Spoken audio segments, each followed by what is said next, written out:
Hoy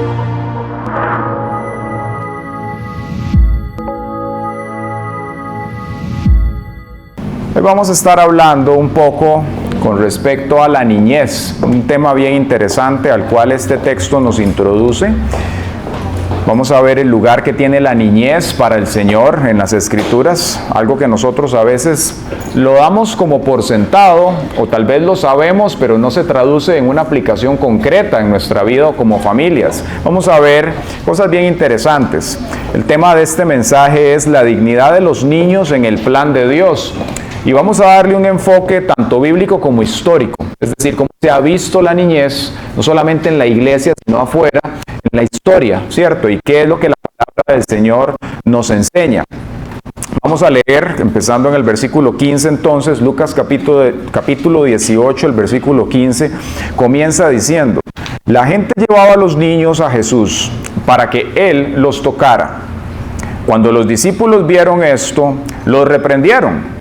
Pero Jesús los llamó y les dijo: dejen que los niños se acerquen a mí, no se lo impidan, porque el reino de los cielos es de los que son como ellos. De cierto les digo, el que no recibe el reino de Dios como un niño, no entrará en él. Bien, estamos diciendo que el título de este mensaje es la dignidad de los niños en el plan de Dios. Y es importante que nosotros veamos esto porque cuando se considera la niñez, nos damos cuenta que a lo largo de la historia esta ha sido vista de diferentes maneras. Es decir, si nosotros retrocedemos al siglo IV, V, VI, aún desde la Biblia había diferentes percepciones con respecto a la niñez. Vamos a explorar un poco de esto. ¿Y por qué eso es importante para nosotros como iglesia? Porque la cultura en la cual estamos, tanto la cultura secular como la cultura religiosa en la cual nos movemos, va a improntar o a transmitir o matizar la manera en la cual nosotros pensemos, lo queramos o no.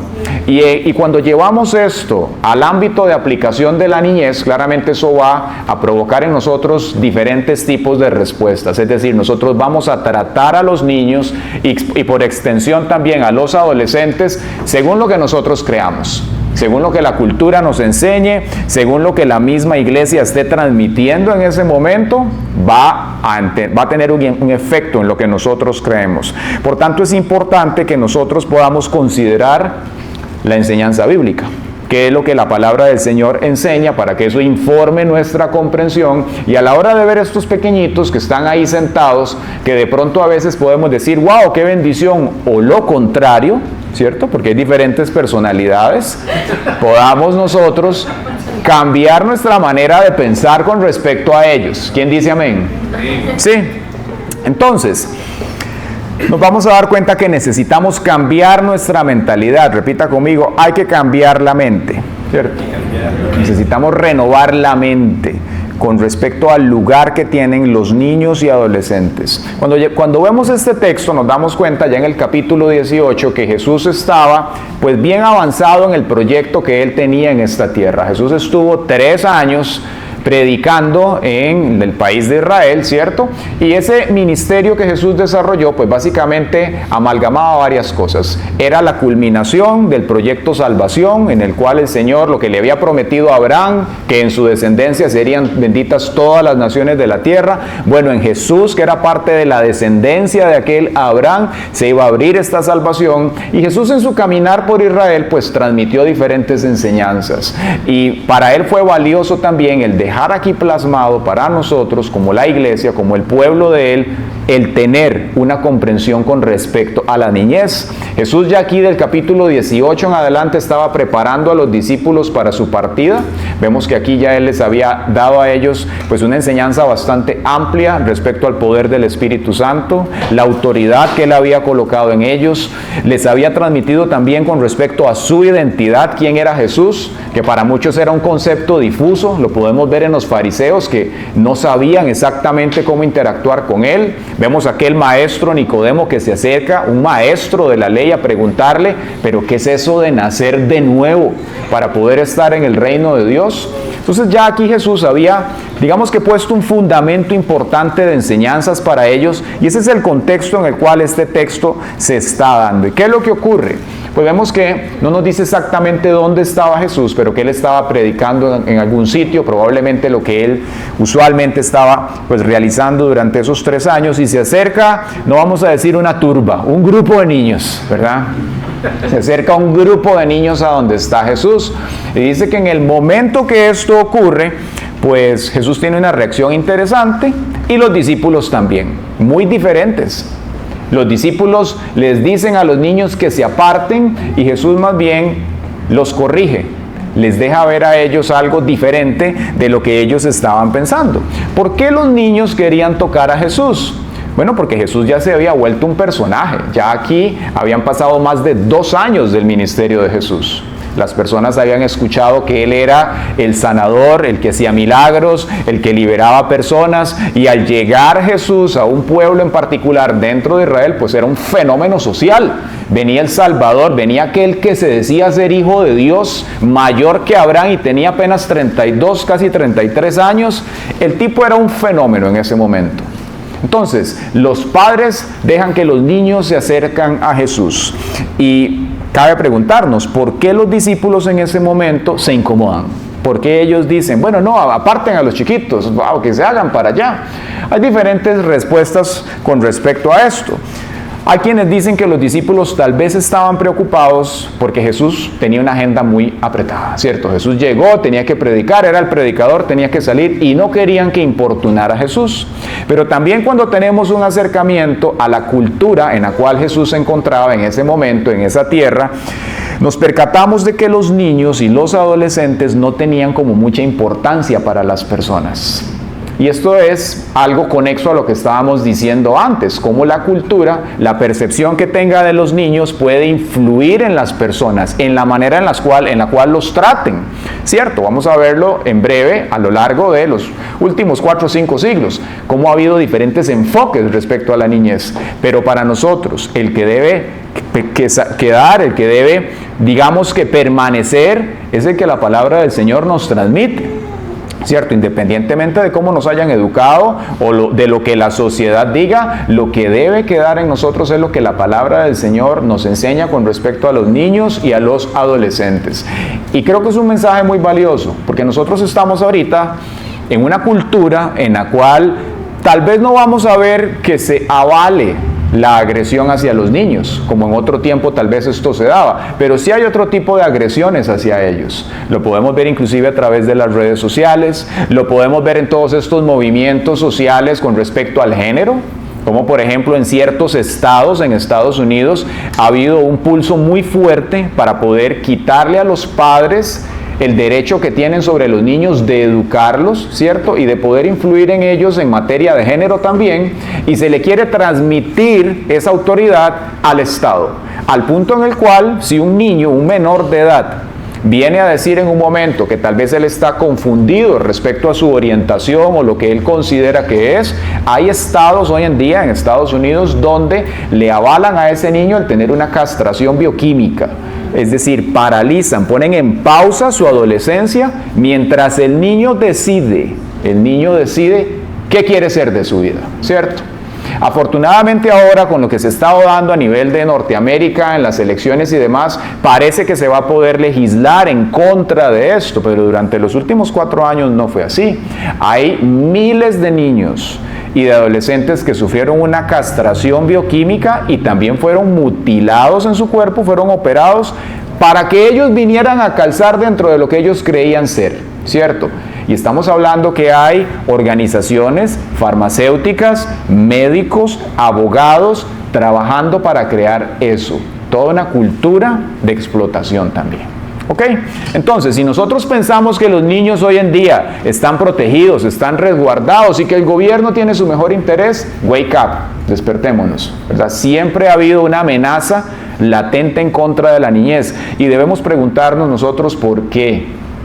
Bueno, porque claramente los niños son el eslabón, el puente para darle continuidad a la próxima generación. Y en la medida que nosotros podamos cuidar, salvaguardar las generaciones de los niños que Dios nos está confiando, entonces vamos a poder también de una manera directa influir en el futuro de las naciones. ¿Quién dice amén? Amén. Es decir, aún como teachers de escuela dominical, de adolescentes, es importantísimo que pongamos muy en alto el rol que nosotros tenemos para poder influir en esas mentes. Yo soy un ejemplo de eso. Yo alcancé por la misericordia del Señor, el Señor me alcanzó a los 6, 7 años de edad. Y esa semilla que llegó en ese momento a mi vida a través del Evangelio fue lo que me sostuvo para atravesar una adolescencia en la cual me aparté del Señor. Y es importantísimo que nosotros veamos esas mentes, que les prestemos atención, porque los niños por definición tienen menos estructuras de las que nosotros como adultos ya podemos tener. Si usted coloca aquí 20 niños de diferentes estratos sociales, con diferentes niveles de educación, aún de diferentes nacionalidades, casi que le aseguro que el 99% de ellos va a poder jugar e integrarse. Y usted les puede transmitir una enseñanza y ellos la van a escuchar, pero coloque usted esos mismos niños con 30 años. Las estructuras que tienen, las caretas, los traumas, las carencias, los complejos de superioridad o de inferioridad muchas veces vienen a crear muros, obstáculos, aún al Evangelio. Y por esa razón es que nosotros debemos prestarle atención a la niñez y a la adolescencia. No podemos dejarlos simplemente relegados, debemos orar por ellos, debemos guardarlos, debemos protegerlos para que entonces, pues verdaderamente el impacto de lo que estamos haciendo en la sociedad cada vez sea mayor. ¿Quién quiere ver eso? Amén. Yo quiero ver niños llenos del poder de Dios. Ay, pastor, no sea tan religioso y pandereta, Dios usa a los niños. Esta semana el Señor nos dejó con la boca abierta con algo que hizo con un niño cercano a nosotros. El Señor se revela a los niños. Entonces, prestémosles atención a ellos. Oremos. Veamos cuál fue la respuesta de Jesús ante esta acción que tomaron los discípulos. Él les dice lo siguiente: dejen que los niños se acerquen a mí. No se lo impidan. Ahora, cabe preguntarnos, ¿cómo puede un adulto impedirle a un niño acercarse al Señor? No congregándose. Sí. ¿Cada cuánto se congrega usted? Hermano, no es que usted tiene que estar aquí el 100% de los domingos, ¿sí? Pero si usted se congrega demasiado esporádicamente y no trae a los chiquitos, usted mismo está impidiéndole a sus hijos de pronto el tener un acercamiento. Y más si en su casa no le predica, no le habla, no le enseña la palabra a los niños. Cierto, aquí queremos de una manera muy suavemente, políticamente, transmitirle a usted la responsabilidad que tiene a la hora de educar a sus niños también, ¿cierto? El congregarse para que sus hijos puedan escuchar la palabra del Señor. Él les dice, no se lo impidan. Cuando lleguemos a la aplicación de esto, vamos a ver que tenemos dos ámbitos de aplicación. Uno, a lo que Jesús está hablando aquí al adulto, donde Él le dice, deben ser como niños, que vamos a abordar eso también. Pero podemos darnos cuenta que Jesús también se refería a la población de la niñez, a esos niños que se extiende hasta la adolescencia. Él dice, no se lo impidan. Quiere decir que si Jesús, dentro de sus intereses está que los niños se acerquen, es porque Él sabe que esas mentes y esos corazones tienen la capacidad de entender el mensaje del Evangelio. Amén. Muchas veces nosotros menospreciamos el intelecto de los niños, pero ellos tienen la capacidad de entender y hasta escuchar de Dios. Hay niños que tienen una sensibilidad espiritual impresionante. Y por eso nosotros debemos entenderlos, debemos acercarnos, escucharlos, preguntarles qué les está pasando, estar muy cerca de ellos para poder ver verdaderamente qué es lo que los rodea. Y aún dentro de la adolescencia, todo ese periodo en el cual ellos están formando identidad, aprendiendo, esa crisis en la cual se rebelan contra el mundo entero, ¿cierto? Y que a veces se les extiende esa adolescencia como hasta los 45, no es una broma, ¿verdad? Como hasta los 30, esa adolescencia extendida que a veces sigue, hay que entenderla. Adolecen, carecen de estructura, carecen de identidad, y eso lo manifiestan de una manera a veces tóxica también. Entonces hay que amarlos, soportarlos, estar ahí y mostrarles a ellos al único que salva y que es perfecto. Porque comienzan a darse cuenta que sus padres no son perfectos y es como la gran traición de la vida. Pero debemos estar ahí para amarlos y mostrarles que hay un Salvador, que nosotros como padres, como progenitores, como personas que los cuidamos, somos imperfectos. Pero que la palabra dice, y es muy lindo usted poder tomar un niño que está en una condición de riesgo o un adolescente y usted decirle lo siguiente: la palabra de Dios dice que aunque padre o madre te dejaran, Él con todo te va a recoger. Esa palabra acompañará a ese niño o esa niña como un ancla a lo largo de toda su vida, y él podrá colocar su confianza en el Señor. Y como Dios no es de juguete, porque el Dios nuestro vive y reina por los siglos de los siglos, Él se manifiesta a los niños como Salvador, como sanador, como protector. Y es muy lindo uno quitarse ese estrés del papá perfecto. No hay papá perfecto.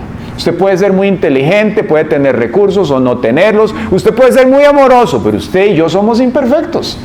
Lo somos, y es bueno poner los pies en la tierra y dejárselo ver a sus hijos. Hijo mío, hija mía, vea, yo soy imperfecto, pero hay uno que sí lo es, y Él lo ama a usted más de lo que yo lo amo, y es más, antes de yo ser padre suyo o madre suya, Él es su Padre celestial. Fue Él el que lo formó a usted en el vientre de su madre, y Él lo entiende a usted mejor que yo.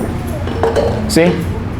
No estamos desligándonos de nuestra responsabilidad, pero estamos claramente acercando esas mentecitas a aquel que lo dio todo por ellos. ¿Quién le da la gloria al Señor? Entonces, Jesús les dice a ellos que hay que ser como un niño. Y cuando pensamos en esta idea, claramente Jesús lo que está hablando es de nosotros poder tener esas cualidades que acompañan a un niño, como la humildad, la confianza, la sencillez, que usted le habla a un niño y le transmite las cosas, y él no está pasándole usted un escáner de los pies a la cabeza para ver si él se digna escucharlo a usted, ¿verdad? Si usted es una persona a la cual se le debe poner atención, ellos lo escuchan así llano, plano, sencillo, son humildes, tienen sencillez. Así es como nosotros debemos ser. La etapa de la niñez nuestra es algo que nos enseña este aspecto tan valioso que es la dependencia. Uno como niño depende de los padres, o debería depender de ellos, ¿cierto? Si es que los tiene. Bueno, cuando nosotros venimos al Señor, aunque a usted no le guste, hay algo que aprendemos de Él, y es a depender del Señor. Amén. Hay quienes les gusta y hay quienes no les gusta. Yo le confieso a usted como pastor, hubo un tiempo en que yo aborrecía la dependencia de Dios. Ay, pastor, ¿cómo se le ocurre decir eso? Es cierto, yo me confieso delante de usted. No hay nada que al ser humano le disguste más que tener que depender.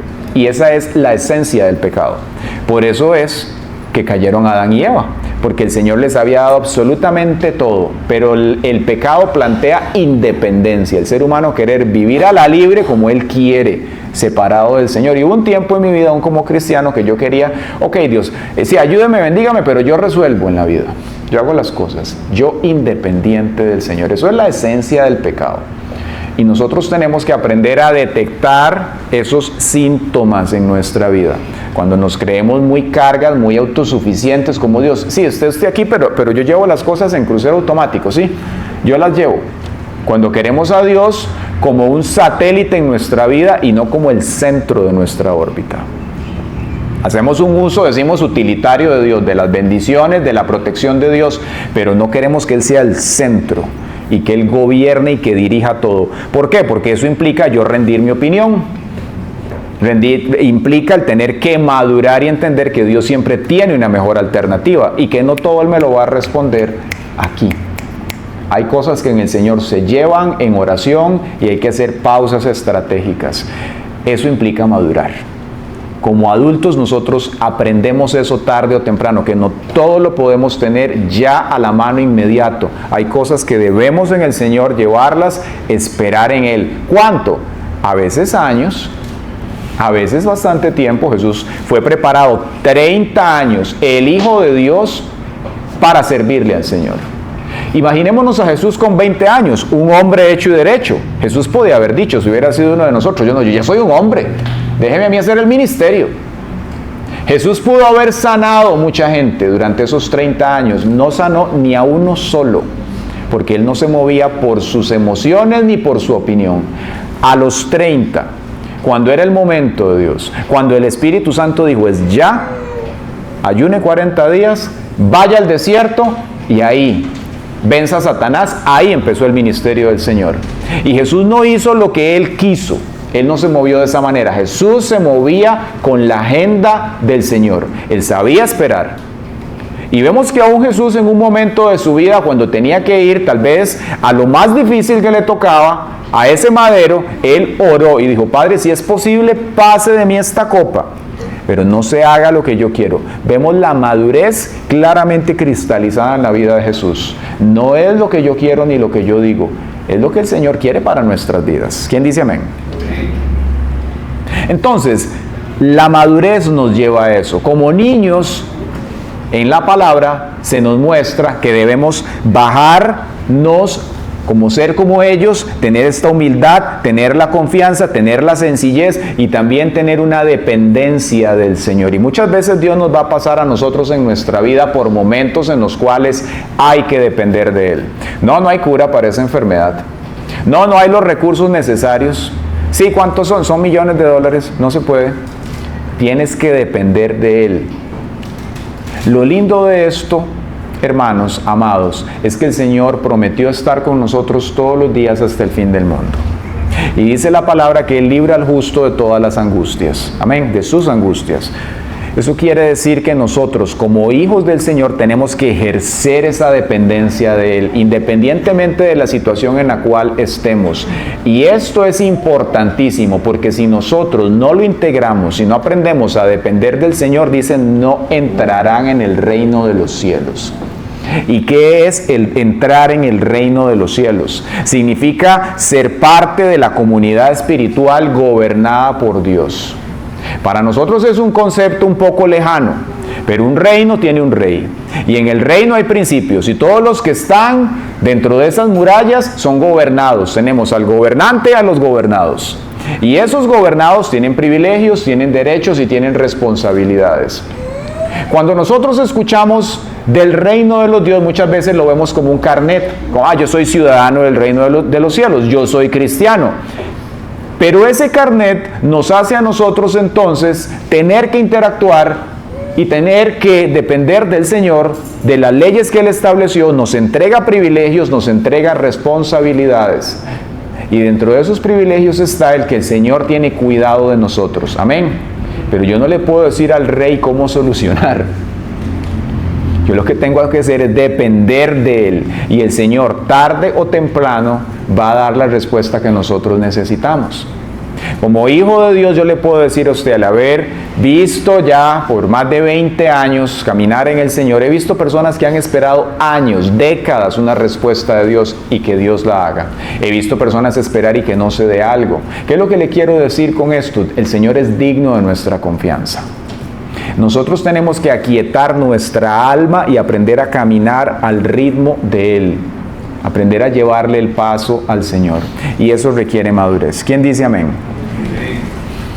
Pero estamos diciendo que la aplicación de esto apunta en un sentido a nosotros como adultos, el tener que ser como niños para entrar en el reino de Dios y vivir en ese reino con todos esos principios. Y estamos diciendo también la importancia de tener una perspectiva adecuada de los niños y los adolescentes. Ahora, pensemos entonces, a lo largo de la historia, ¿cuáles han sido las diferentes perspectivas que han habido respecto a la niñez? Es importante que para nosotros, en esta cultura en la cual estemos, tengamos presente este dato. La Convención de los Derechos del Niño, que digamos que fue una parte de una agenda de las naciones, de la Asamblea General de las Naciones Humanas, se firmó en el 1989. Esto quiere decir que la ONU, en un momento en la historia, determinó que era importante trabajar en una serie de derechos para los niños y los adolescentes, porque se percataban que en el mundo, a nivel de los diferentes países, no había como una perspectiva consensuada. Es decir, había países en los cuales a los niños se les veía de una forma y otros de otra. En algunos había explotación y diferentes tipos de enfoques hacia la niñez. Entonces se establece una convención para darle a los niños y a los adolescentes derechos, ¿cierto? Y se identifican 3 grandes espacios, que son los que van a venir a perfilar o a matizar la niñez. Se identifican las relaciones intrafamiliares, claramente, es uno de los ámbitos en los cuales a los niños o más influencia ejercen en un niño. Se establecen también las representaciones sociales, es decir, cómo la sociedad ve a los niños, y luego los medios de comunicación, lo que se transmite a través de las redes sociales, de las películas, revistas y etcétera. Eso también va a perfilar la niñez y cómo la humanidad, cómo la sociedad ve a los niños. Entonces tenemos estos tres frentes: los medios de comunicación, las relaciones intrafamiliares y las redes o las representaciones sociales. Entonces, al ver nosotros esto, nos damos cuenta que la sociedad responde de diferentes maneras a los niños e inclusive a los adolescentes. Nosotros tenemos nuestra propia variante criolla, decimos, de cómo un ejemplo de los adolescentes se interpretaron o cómo se vieron a ellos hace algunos años. ¿Recuerdan a los chapulines? Yo en mi adolescencia hubo un fenómeno que se dio en Costa Rica de los chapulines. Entonces los adolescentes eran vistos de esa manera. En Brasil también tenían su propia variante ellos. Entonces, cuando usted iba caminando por la calle y veía un grupo de adolescentes, automáticamente ya las personas los etiquetaban. Esos son chapulines o estos son asaltantes, etcétera. Hay diferentes maneras en las cuales la sociedad ve a los niños. Y es importante que nosotros lo veamos así. Ahora, ¿cómo lo ve la iglesia? ¿O cómo lo ha visto la iglesia en la historia? Por ejemplo, en el siglo IV a los niños se les veía como estorbos. Mira qué interesante, en la Edad Media. Especialmente, aún en el pensamiento cristiano, hubo un padre en una iglesia que se llamaba San Agustín, algunos lo conocen, y él fue uno de los que acuñó esta mentalidad, que a los niños se les veía como estorbos, producto del pecado original, que eran personas demasiado expuestas a esa influencia del pecado. Entonces a los niños se les veía como un estorbo. Luego, en el siglo XVI, durante el Renacimiento, los niños vinieron a ser considerados como propiedad de los padres. Ahora, esto es bueno y no tan bueno, porque en aquel entorno, al ser un niño propiedad, también hubo casos de abusos, de maltrato, de explotación, de esclavitud, porque se los veía como, yo tengo dentro de mi inventario hay tantos niños, hasta como esclavos, como empleados los tenían. Luego, en los siglos XVI y XVII eran vistos como adultos pequeños. Entonces, aquí lo que se pensó es que igual que como nosotros los adultos tenemos una conciencia, eso se les podía transmitir a los niños y casi que venir a tratarlos de tú a tú como en un juego de amigos, ¿cierto? Hoy tenemos variantes de eso también en la sociedad, ver a los niños como amigos. Entonces tenemos papás que no son como los que ejercen autoridad sobre sus niños y no de una manera negativa, sino que son amigos casi amiguis, ¿cierto? Y les es imposible ejercer sobre ellos la autoridad que se necesita en algún momento. En el 1693 se generó una perspectiva a través de un psicólogo que se llamaba John Locke, de ver a los niños, se le conoció esto como la tabla rosa, es decir, se veía a los niños como un lienzo en el cual básicamente se pensaba que usted podía hacer de ellos en su mente lo que usted quisiera, verlos como una hoja en blanco sobre la cual usted podía escribir y crear en los niños lo que usted quería. Luego, en el siglo XVII se les vio como ángeles, casi que perfectos. Entonces, si los niños en algún momento manifestaban algún tipo de comportamiento que no era el que nosotros aplaudíamos, entonces era culpa de los papás, porque los niños eran como ángeles. Y esto está desconectado con la verdad bíblica, que nos enseña que nosotros, dice la palabra, en pecado fuimos concebidos también, ¿cierto? Y que el pecado original influye en todos nosotros. Luego en el siglo XVIII se les vio a los niños con una bondad innata y después en el siglo XX ya se les viene a ver como seres primitivos. Entonces es interesante ver cómo aún dentro de la iglesia han habido diferentes perspectivas respecto a la niñez y lo que esto ha ocasionado es que entonces la sociedad responda diferente a ellos en el trato que se tiene. Nosotros como cristianos hoy, preguntémonos, ¿cuál debe ser entonces la perspectiva bíblica o teológica respecto a los niños? ¿Cómo debemos tratarlos? ¿Son tan sanos, tan santos y tan puros que verdaderamente si los dejamos ahí van a crecer casi que perfectos? ¿O tienen una conciencia tan elevada que debemos tratarlos como amigos? ¿O debemos ignorarlos? ¿Cuál es el punto medio si es que existe uno? ¿Cómo debemos nosotros tratar a la niñez? Vamos a ver 6 cosas interesantes que la palabra de Dios nos enseña respecto a la niñez y la adolescencia. Lo primero es que los niños son dones de Dios, es decir, regalos de Él, y también fuentes de gozo. Lo vemos, por ejemplo, en el Salmo 127:3. Dice, los hijos son un regalo del Señor. Los frutos del vientre son nuestra recompensa. Amén. Entonces, cuando Dios le permite a usted o a mí el poder tener hijos, no lo vea como algo negativo, véalo como una bendición, como un regalo del Señor y como una fuente de gozo. Y aquí vamos a hacer una pausa, un paréntesis de aplicación para pensar lo siguiente: ¿lo vemos nosotros así o lo contrario? Y yo le aseguro que hay personas que piensan lo contrario, porque en esta cultura se nos ha enseñado a nosotros que los niños son un estorbo, ¿sí? Y por eso usted ve mucha gente hoy prefiriendo tener un perrito o un perico antes que un niño, ¿cierto? Y disculpe si le majé el dedo y le duele, pero es la verdad, a la gente hoy en día eso le molesta.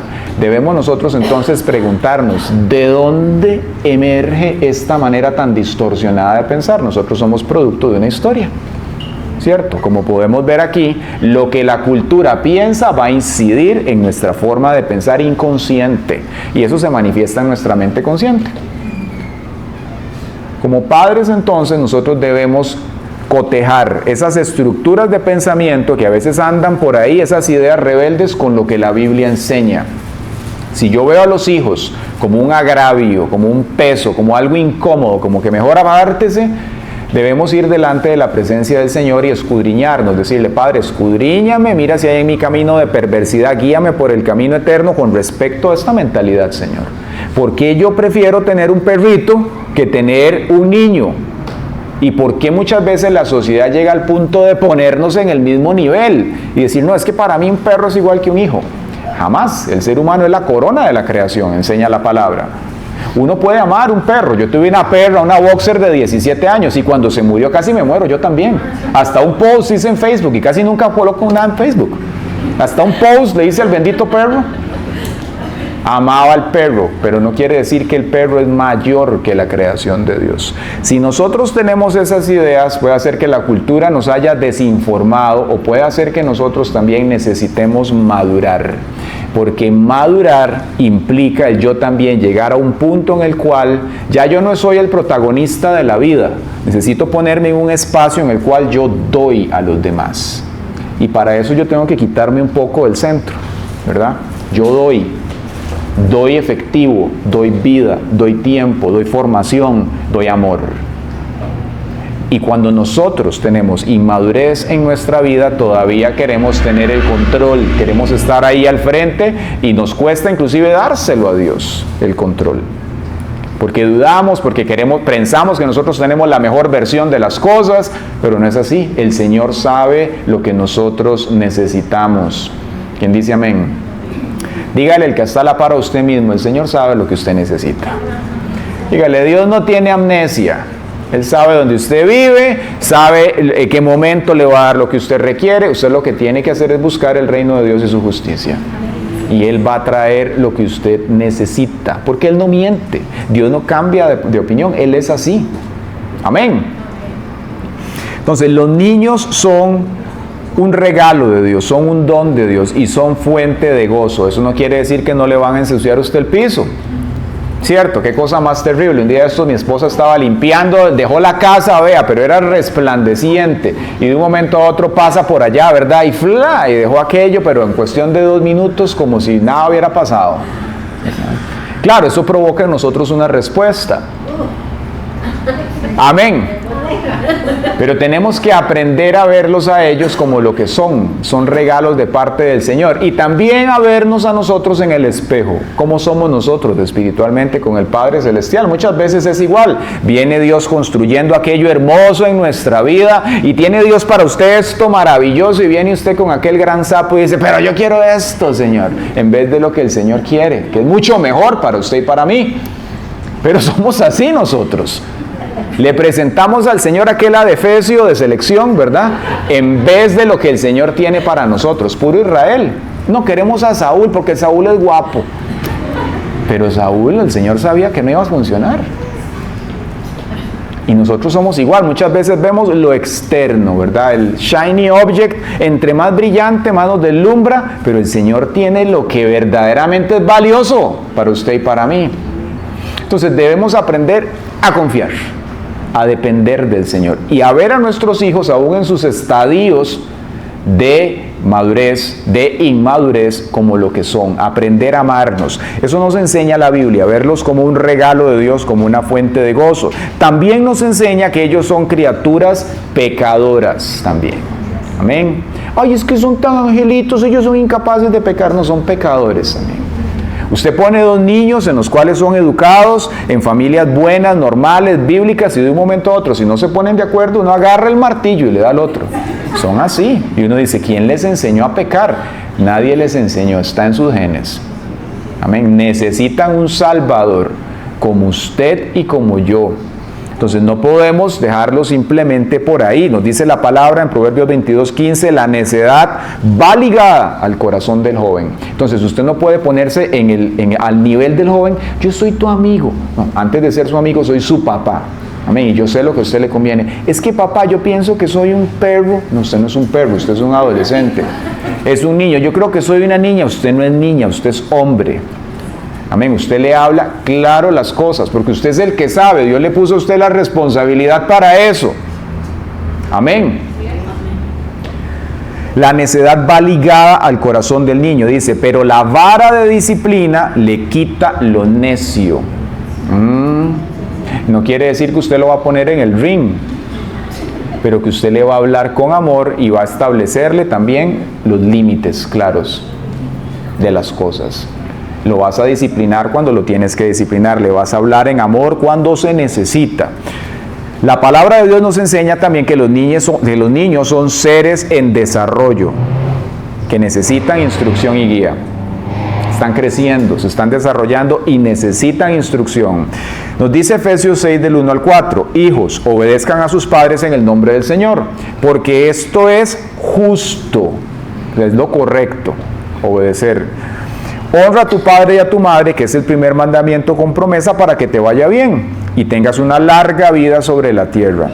Ustedes los padres no exasperen a sus hijos, sino, y aquí viene lo bueno, edúquenlos en la disciplina y la instrucción del Señor. Amén. Y que le quede claro a los niños que es la disciplina del Señor. Hoy los exponemos a todas las teorías cuánticas que los psicólogos y los nutricionistas dicen como si fueran un tubo de ensayo, y no es que esté mal. Usted va a aprender, va a ponerse al corriente de lo que la ciencia dice, le va a dar a sus hijos las mejores alternativas y oportunidades, pero por encima de eso usted les va a enseñar la ley del Señor. Amén. Que no venga ningún pseudopsicólogo o pseudocientífico a ponerse por encima de la palabra del Señor, porque va a haber momentos en los cuales la ciencia falla. Amén. La ciencia falla. Hace unos años en Inglaterra hubo una plaga, y esa plaga tenía que ver, de pronto Luis lo escuchó en algún momento, con las vacas. Entonces las vacas estaban muriendo y había este temor de que esta enfermedad que tenían las vacas se pasara a las personas y que afectara a toda Europa. Y entonces hubo un especialista en ese momento que dijo, le hicieron una consulta con respecto a esta plaga que se estaba dando y dijo, sin lugar a dudas, en un plazo de 2 años esta plaga va a mutar como la gripe aviaria y esto va a pasar a los humanos. Y entonces le preguntan, ¿cuál va a ser el efecto en la humanidad? Indudablemente dentro de 3 años va a morir la tercera parte de la humanidad. Y después avanzaron las cosas y después de los 3 años se habían muerto 10 personas. De la plaga que el tipo pronosticó que iba a afectar a toda la humanidad, iba a morir la tercera parte. Un especialista, un científico. Entonces nosotros como seres racionales y espirituales antes que naturales, tenemos que tener la opinión de Dios aún antes de lo que la ciencia dice. No es que la vamos a descartar, usted se va a vacunar y va a hacer todo lo necesario, pero va a aprender a contrastar y a cotejar lo que la Biblia dice y enseñarle a sus hijos a verlo antes de lo que la sociedad informa. Amén. Porque no hay sorpresas hoy en día. Tenemos medios de información que mienten, que distorsionan la información. Tenemos científicos vendidos. Tenemos fake news y tenemos que enseñarles a ellos a tener criterio, a confiar en el Señor, a confiar en la ciencia también, pero en la ciencia cuando verdaderamente es pura, porque Dios es el Dios de la ciencia, Él la creó. Tenemos que guiarlos a ellos, a verla de una manera objetiva. Amén. Educarlos en la disciplina y la instrucción del Señor. Amén. Hijo mío, hija mía, esto dice la Biblia. Pero papá, esto es lo que la palabra del Señor enseña. Número 4, también la palabra nos enseña respecto a los niños y adolescentes que ellos son seres humanos creados a imagen de Dios, desde la concepción. La palabra dice que mi embrión vieron tus ojos. Entonces, no es que el niño se hace niño cuando está a punto de nacer, ¿verdad? Como lo quisieron ver en California. No, es que ¿cuándo se hace el niño para poder abortarlo y cuándo no? Aproximadamente al octavo, noveno mes todavía se puede abortar. Imagínese usted un aborto al octavo mes. Entonces, ¿cuándo deja de ser un cúmulo de células y se transforma en un niño? Aproximadamente después del octavo mes, y si nace antes, entonces cuando nace, por amor a Cristo. Es un niño desde la concepción. Nos dice el Salmo 139, 13. Tú, Señor, diste forma a mis entrañas. Tú me formaste en el vientre de mi madre. Entonces, el niño desde su concepción es hecho a imagen y semejanza del Señor y como tal tiene derechos.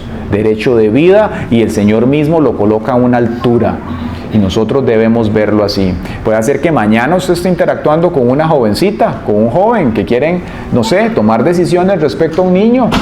Y usted puede hablarle en esos términos. Vea, esa criatura que usted tiene en su vientre, la está formando el mismo Dios Todopoderoso, a su imagen y semejanza. No es un puño de células, es una vida y Dios la ve como tal y tiene propósito. ¿Quién dice amén? Algo maravilloso que nos enseña la Biblia también es ver a los niños y a los adolescentes como modelos de fe y medios también de revelación. Y eso es bien hermoso. Podemos verlo, por ejemplo, en las vidas de Samuel y de David. Usted ve que Samuel, desde que estaba bien pequeño, como desde los 9 años apuntan los expertos, Dios comienza a revelarse a Samuel. Ahora, en una cultura en la cual los niños no se toman en cuenta, jamás se hubiera pensado en eso.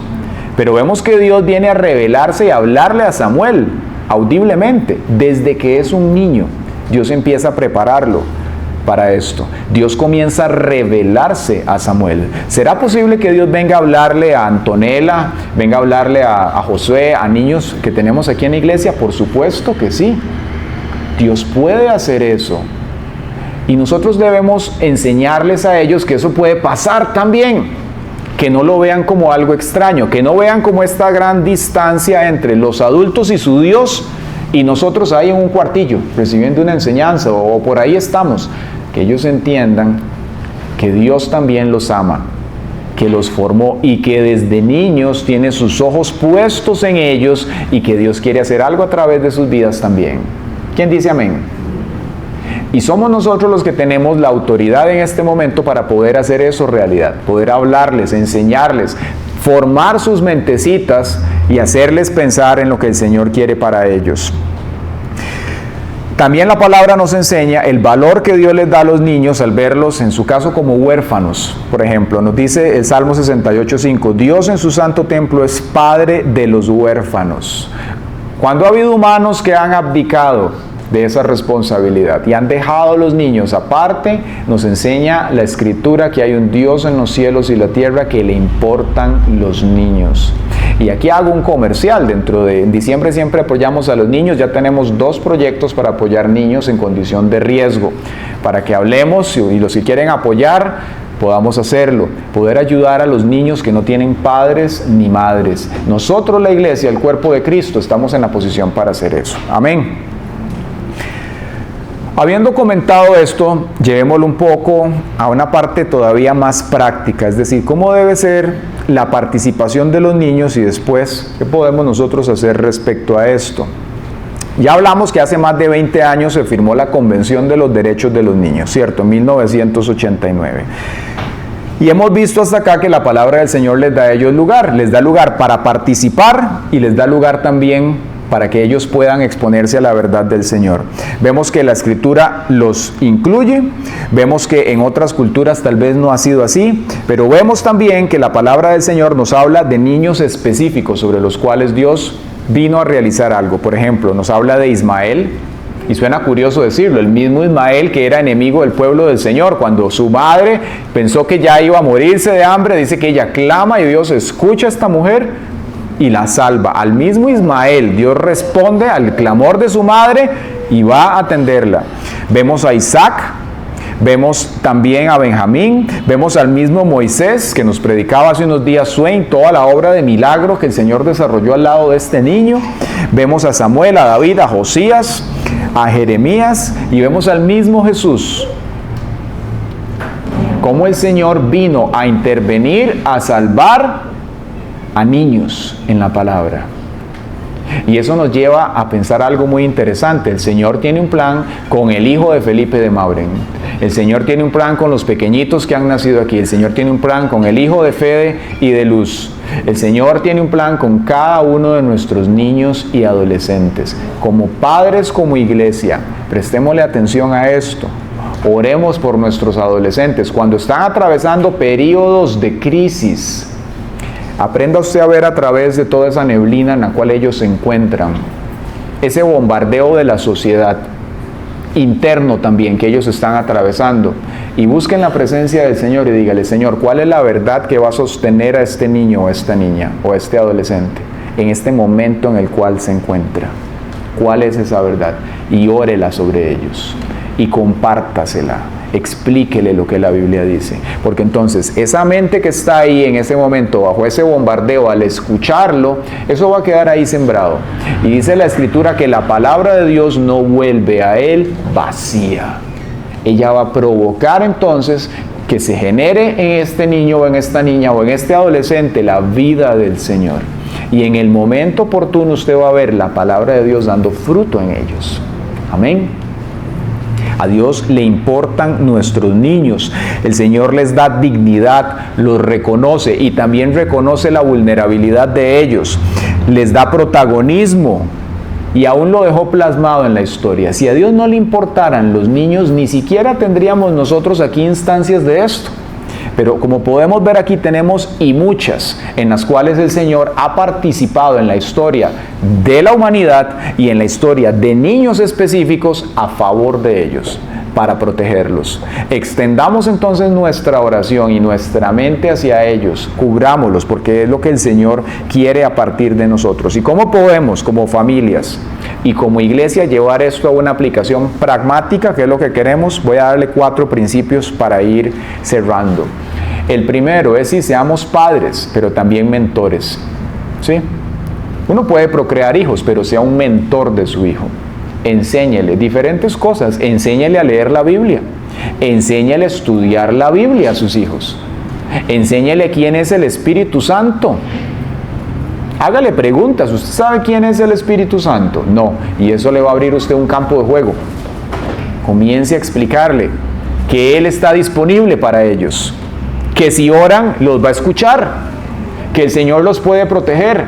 Que cuando en algún momento se encuentren en una condición de riesgo, ellos pueden clamar y el Señor va a responder a favor de ellos. ¿Quién dice amén? Hace unos días escuché un caso de un niño que fue secuestrado. Y cuando lo llevaban en una camioneta, el secuestrador empezó a cantar una canción de alabanza y de adoración. Y cuando se dio cuenta, pararon la camioneta, se tiraron todos del carro y el niño quedó ahí, lo encontró la policía. ¿Quién le da la gloria a Dios por eso?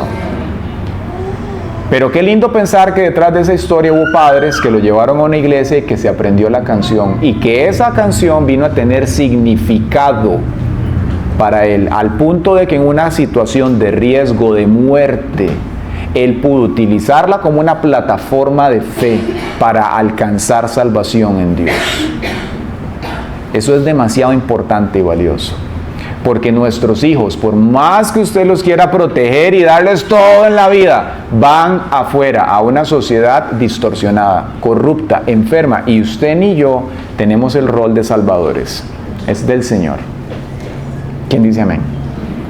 Es Él el que va a estar ahí. Cuando vengan esas mentiras y esos dardos del enemigo a querer moverle las bases, lo que hayas sembrado en ellos, lo que la iglesia haya podido hacer en sus vidas, va a ser un muro para poder protegerlos, para poder salvarlos y tener entonces cada vez más jóvenes en esta iglesia, potenciales adultos y siervos del Señor que le van a servir. Acompañe a esas nuevas generaciones. Samuel pudo escuchar la voz de Dios y entender que Dios era Dios porque hubo un Elí. Y a pesar de que Elí estaba como estaba, cuando Dios empezó a hablarle a Samuel, Elí se preocupó. Le dijo, ¿pero qué es lo que te está pasando? Ok, si te vuelve a hablar, dile esto, habla que tu siervo escucha. Y entonces Samuel pudo responder a través de esa mentoría que Elí le dio al mismo Dios que hizo los cielos y la tierra. ¿Cuántas veces nuestros niños y niñas están teniendo interacciones con el mundo espiritual? ¿Con Dios o con el mundo oscuro? ¿Cierto? Y los papás dicen, ay no, es la pizza que se comió. Y dejamos que esas cosas continúen. Hace unos días escuché el caso de un muchacho que fue uno de los que ocasionó uno de estos atentados en Estados Unidos y mató a un montón de niños. Y cómo desde pequeño este niño escuchaba voces que le hablaban. Pero fue carente de, obviamente, ¿verdad?, personas que estuvieran ahí, que vieran qué era lo que le estaba pasando. Pero desde niño escuchaba voces que le hablaban y le decían, mate a tal persona, haga esto, haga lo otro. Hasta que eso se cristalizó. La pregunta es, ¿dónde están los progenitores o dónde estuvieron de esos niños? Tal vez decían, no, ¿para qué llevarlos a esa iglesia? Pandereta, esa gente loca. Tal vez eran de esos, tal vez no. A lo que apunto con esto es que nuestro acercamiento a los niños y la mentoría que les demos puede habilitar potencialmente en ellos cosas muy buenas y lo contrario también. Amén. Entonces, como padres, como gente responsable en ellos, démosle la prioridad que necesitan y también delante del Señor. Abramos los espacios para que ellos se puedan acercar a Él y lo conozcan. Número 2, otro principio bíblico, es oportunidades, abriéndoles puertas a ellos para que puedan conocer el entorno. Saúl lo hizo con David. Y cuando Saúl le quiso abrir el espacio a David para que David fuera a pelear con Goliat, le quiso poner las reglas del juego. Y le dijo, vea, vístase con mi armadura, haga las cosas así, yo le voy a enseñar cómo hacer las cosas. Pero resulta que David tenía su propia experiencia en Dios. Ya él había conocido algo. Saúl lo que hizo fue darle una oportunidad y David pudo desarrollarse. Nosotros a veces queremos meter a los hijos o a los niños en nuestras cajas. No, siéntese aquí y haga las cosas así. ¿Sí? Y no es que les vamos a dar cancha libre, pero tenemos que permitirles oportunidades para que ellos vayan expresándose, creciendo en un ambiente controlado sanamente para que sean lo que tienen que ser. ¿Quién dice amén? Número 3, dejarlos usar a ellos entonces sus propias herramientas, su propia creatividad. Número 4, una participación activa. ¿A qué apuntamos con esto? Bueno, vemos que en el Antiguo Testamento el Señor dejó ciertas cláusulas y una de ellas es que cuando los padres obedecieran al Señor en lo que Él los mandaba hacer, venía algo que decía, y cuando tus hijos te pregunten, aparece en varias partes, lo vemos en la Pascua, lo vemos en varios tipos de mandamientos. Esto nos enseña que aquí hay un eslabón, un punto de entronque entre el adulto y el niño, cuando tus hijos te pregunten. El Señor quiere que nosotros, cuando oremos, cuando conozcamos y hagamos algo en obediencia a lo que Él nos ha enseñado, y en nuestros hijos eso cause preguntas, cuando tus hijos te pregunten, usted le diga, yo hago esto, porque la palabra del Señor transmite lo siguiente. Y en ese momento usted está transmitiéndoles a ellos los principios y la verdad bíblica. Vea qué importante que el Señor ve justamente ese paso de una generación a otra. Y ese es, eso tan simple, un eslabón que nos ayuda a unir la vida de Dios en nosotros con ellos. Entonces, sea intencional. Haga usted a la semana un espacio donde usted le dé a sus hijos una apertura. ¿Vamos a darle gracias a Dios? ¿Usted qué tiene que darle gracias a Dios? Nada, porque más de una vez lo van a decir. Como no tuvo comida en la mesa esta semana, ningún día, no tuvo zapatos, nada. Ah, bueno, ok, sí tiene algo que dar gracias. Ok, para que usted tenga eso, hay papás que Dios los ha bendecido. Ok, no es que damos las bendiciones por sentado. No, para que usted tenga eso, Dios le plujo por su gracia que sus papás tuvieran eso. Entonces, dele gracias a Dios porque Él es bueno. Dele gracias a Dios porque le dio padres. Dele gracias a Dios porque usted tiene salud, porque hoy hay niños entubados en el Hospital Nacional de Niños. Y entonces usted comienza a despejarles a ellos el montón de lagunas en las cuales la sociedad vive y comienzas a enseñarles a pensar bíblicamente como el Señor lo quiere. ¿Quién le da la gloria a Dios? ¡Qué maravilla el Dios que nosotros tenemos! Que no solamente se interesa en nuestra vida a nivel longitudinal, ¿cierto? Ya cuando somos adultos, no, desde que estamos en el vientre de nuestra madre, ya Dios está viendo ahí lo que Él quiere para nosotros. Y también como hijos suyos tenemos que aprender entonces a ver en nuestros niños como Dios ve, esa potencialidad que está ahí, y transmitirles los principios del Señor en el nombre de Jesús.